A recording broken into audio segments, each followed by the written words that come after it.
Hey guys, change of plan tayo. From straight pipe to scab 24 na lang tayo dahil mas mura. So, bumili na din ako ng flexi para iwas vibration. Let's go!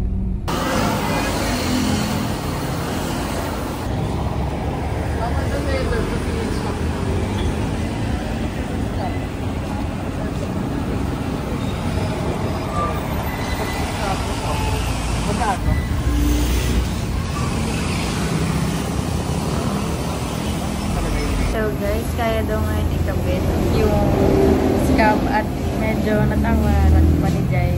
So, tayo na lang natin matapos itong isang ginagawa ni Kuya.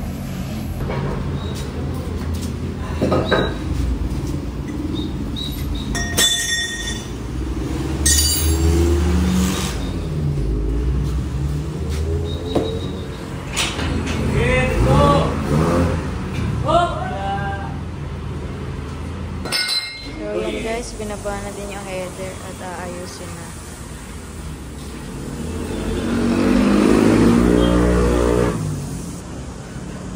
Ano nga pala dito? Tapos dudugtungan pa. Kailangan 2 inches dito, diba? 2 to 5. Ha? Ito 2 inches, ito 2.5. Okay. So, gagawa pa ng adapter. Hindi lang basta kapit kasi lusot yan. Okay. Tapos dito yung, saan yung stainless na ikakabit? Mami ka lang i-pro.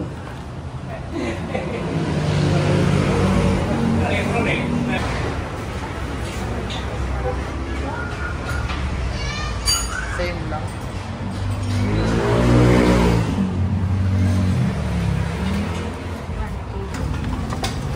Ayaw. Super. Kalawang na siya, no? Normal. Kaya nga. Pero at least stainless na siya ngayon. Sheesh!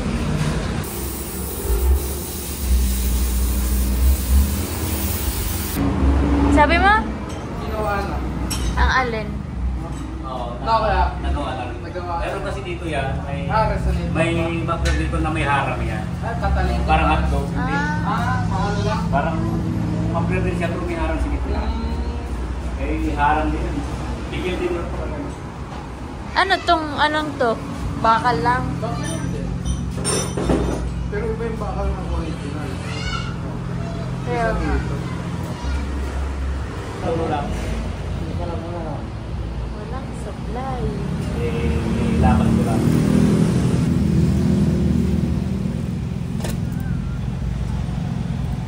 Walang supply.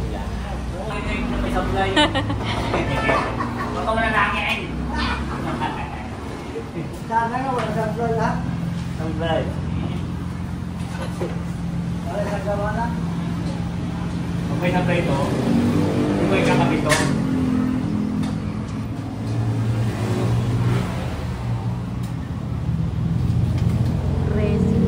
pwede. Pwede po. Pwede. Kaso, hindi kaya sa amin.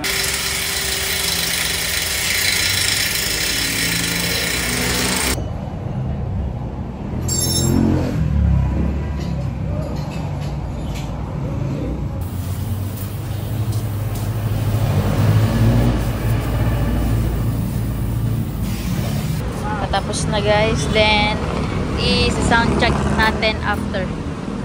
Ha? Bakit sa harap?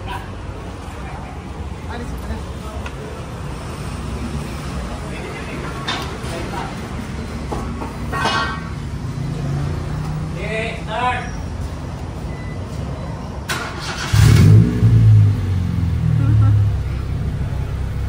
Bagong headers na guys.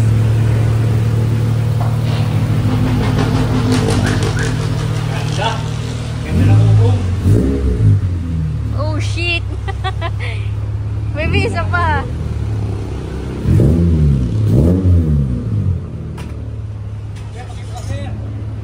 Kabukas daw. Pogi nanto na, grabe.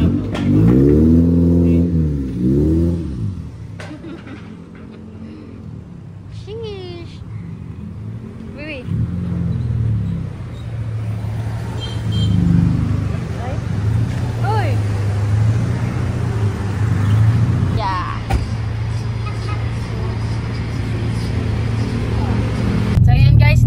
natin sound check na maayos. Sa susunod na video na lang ulit.